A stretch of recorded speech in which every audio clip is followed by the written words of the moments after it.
நீங்கள் வாழ்க்கையில் இது வரைக்கும் முன்னேறவே இல்லை அப்படின்னா அதுக்கு காரணம் என்னவா இருக்கும் அப்படின்னு ஒவ்வொருத்தருக்கிட்டையும் கேள்வி கேட்டேன்னு வச்சுக்கோங்களேன். ஒவ்வொருத்தரும் தனக்கு சாதகமான ஒவ்வொரு விடையை சொல்லுவாங்க. ஆனால் தனக்கு சாதகமான காரணங்களை சொல்கிற எல்லாருமே முக்கியமான காரணத்தை மறந்துடுறாங்க. அப்படி என்ன முக்கியமான காரணம் அப்படின்னு தானே கேட்குறீங்க.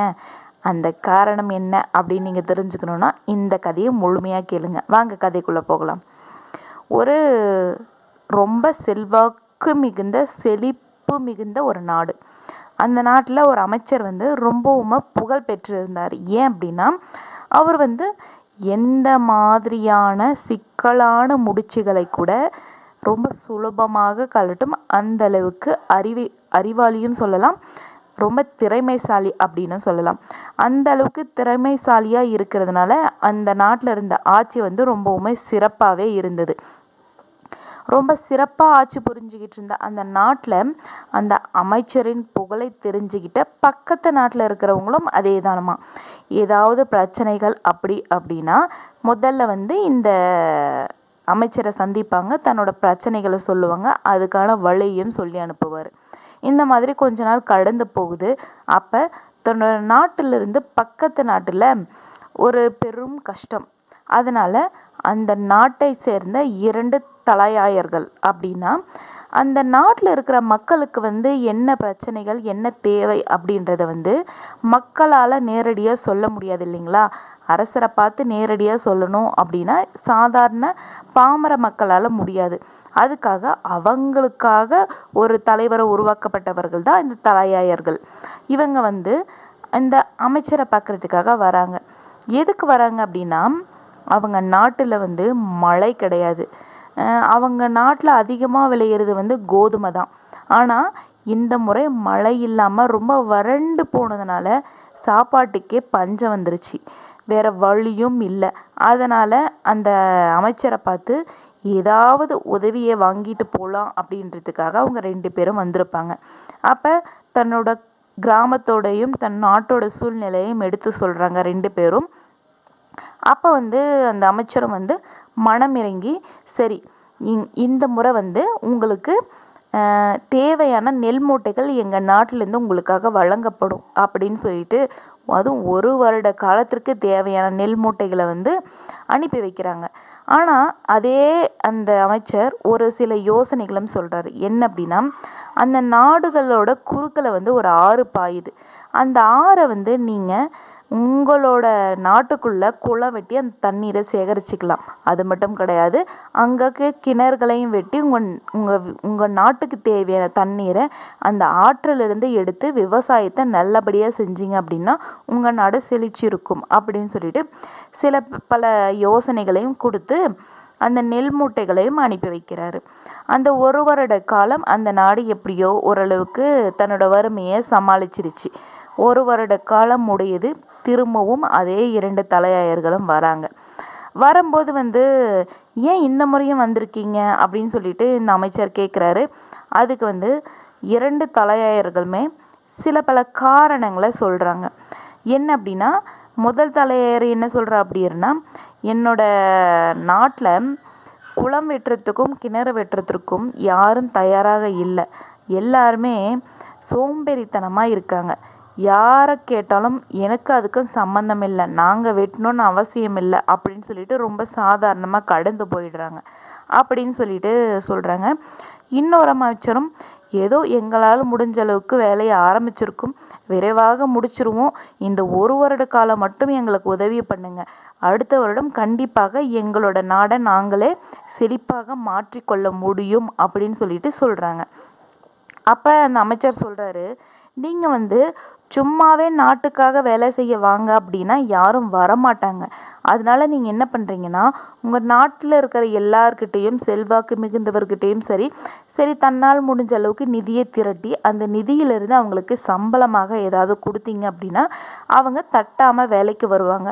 சரி என்னோட பங்குக்கு எங்கள் நாட்டில் இருந்தும் 50 பொற்காசுகளை உங்களுக்கு கொடுக்குறேன், அதை வச்சு உங்கள் இளைஞர்களை குளம் வெட்ட சொல்லி உங்களோட வறுமையை போக்கிக்கோங்க அப்படின்னு சொல்லிட்டு இந்த முறையும் அதே நெல் மூட்டைகளை கொடுத்து அனுப்பி சில யோசனைகளையும் சொல்லி அனுப்புகிறாரு. இதே மாதிரி 2ஆம் வருடமும் முடியுது. 3வது வருடமும் திரும்பவும் அதே மாதிரி 2 தலையாயர்களும் வந்து நிற்கிறாங்க. உடனே இந்த அமைச்சருக்கு கொஞ்சம் கோபம் வருது. இருந்தாலும் இந்த முறை அவங்க கேட்ட உதவியை உடனடியாக ஒத்துக்கல.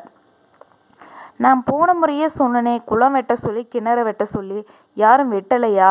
ஏன் திரும்பவும் இங்கே வந்திருக்கீங்க? இதே மாதிரி எத்தனை முறை எங்களால் உதவ முடியும்? ஏதாவது உங்கள் நாட்டுக்கு தேவையானதை நீங்கள் செஞ்சு தானே ஆகணும் அப்படின்னு சொல்லிட்டு அந்த அமைச்சர் கொஞ்சம் கோபமாக பேசுகிறாரு. அப்போ ஒரு முதல் தலையாயர் என்ன சொல்கிறாரு அப்படின்னா, நான் நினச்சதை விட எங்கள் நாட்டில் இருக்கிற இளைஞர்கள் ரொம்பவுமே சோம்பேறித்தனமாக இருக்காங்க. எந்த வேலையை கூப்பிட்டாலும் நீங்கள் சம்பளமே கொடுத்து கூப்பிட்டா கூட யாரும் வரத்துக்கு தயாராக இல்லை. அதனால் தயவு செஞ்சு இந்த வருடம் கொஞ்சம் கொடுங்க அப்படின்னு சொல்லிட்டு சொல்கிறாரு. 2வது தலையாயர் என்ன சொல்கிறாருன்னா, என்னை மன்னிச்சிடுங்க, இதுக்கப்புறம் உங்கள் நாட்டுக்கு நான் உதவியை எதிர்பார்த்து உங்கள் நாட்டுக்கு நான் வரமாட்டேன். கண்டிப்பாக அடுத்த வருஷம் என்னோட நாடு செழிச்சிடும் அப்படின்னு சொல்கிறாங்க. முதல் தலையாயர் சொன்ன உடனே அமைச்சருக்கு செம கோபம். இதுக்கப்புறம் உன்னோட நாட்டுக்கு நான் எந்த உதவியும் செய்ய போகிறது கிடையாது.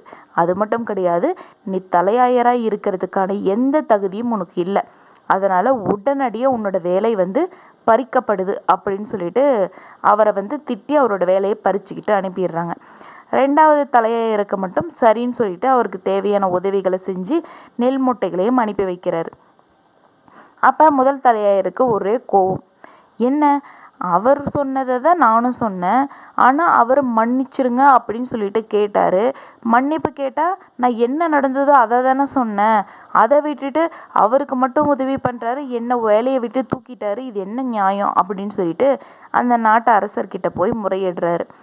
அமைச்சரும் ரொம்ப சாதுவாக ரொம்ப அமைதியாக, என்ன அமைச்சரே, ஒருத்தருக்கு பாகுபாடு பார்த்து இன்னொருத்தருக்கு சாதகமாகவும் ஒருத்தருக்கு பாதகமாகவும் இருந்திருக்கீங்களே, இது எந்த விதத்தில் நியாயம்?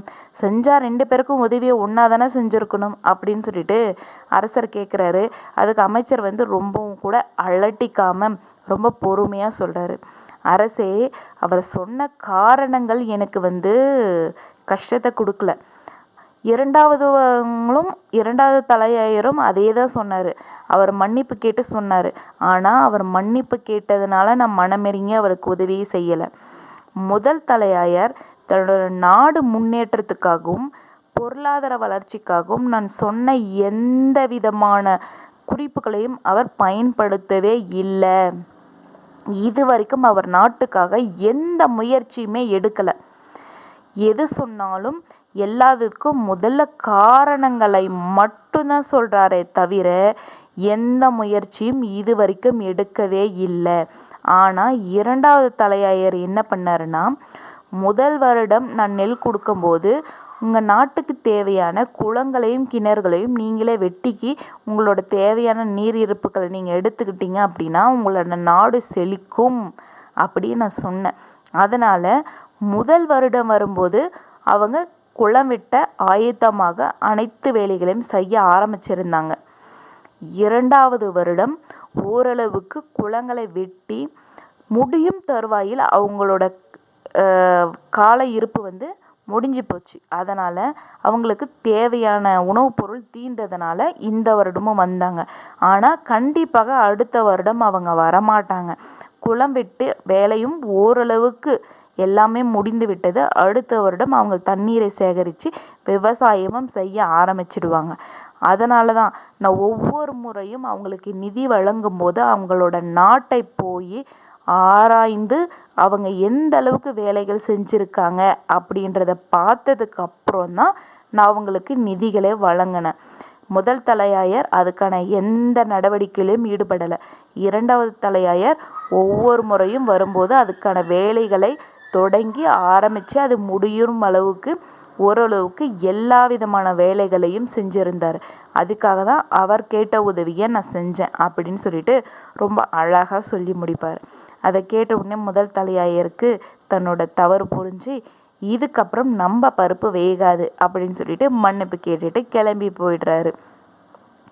நம்ம இந்த மாதிரி தாங்க எல்லாருமே நம்ம சாதிக்கணும், நம்ம ஏதாவது பண்ணணும், நம்ம வாழ்க்கையில் முன்னேற்றம் வேணும் அப்படின்னு நம்ம நினைக்கிறோமே தவிர அது செய்ய முடியலை, அதுக்கான நடவடிக்கைகள் எதுவுமே எடுக்காமல் காரணங்களை மட்டும் தேடி தேடி கண்டுபிடிச்சு சொல்லிகிட்டு இருக்கும்போது என்ன பயன் இருக்கும்? உங்களோட முன்னேற்றத்திற்கு தடைகளாய் இருக்கிறதுக்கு என்ன காரணம் சொல்லலாம் அப்படின்னு யோசிச்சுக்கிட்டே இருப்பீங்களா?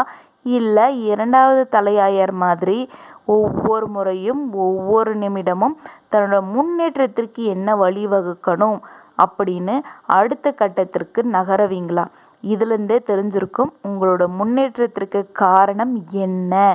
முன்னேற்றத்திற்கு எந்த விதமான முன்னேற்றமும் இல்லாமல் நீங்கள் அடிமட்டத்திலே இருக்கிறீங்க அப்படின்னா நீங்கள் முதல் தலையாயரா இல்லை இரண்டாவது தலையாயரா அப்படின்றத நீங்களே உணர்ந்து உங்களோட செயலை நீங்கள் தெளிவாக இதுக்கப்புறம் தொடவீங்க அப்படின்ற ஒரு திருப்தியோட இந்த கதையை நான் முடிச்சுக்கிறேன். இந்த கதை கண்டிப்பாக உங்களுக்கும் பிடிச்சிருக்கும்னு நினைக்கிறேன். பிடிச்சிருந்தா லைக் பண்ணுங்கள், ஷேர் பண்ணுங்கள், மறக்காமல் சப்ஸ்கிரைப் பண்ணிடுங்க. தேங்க்யூ.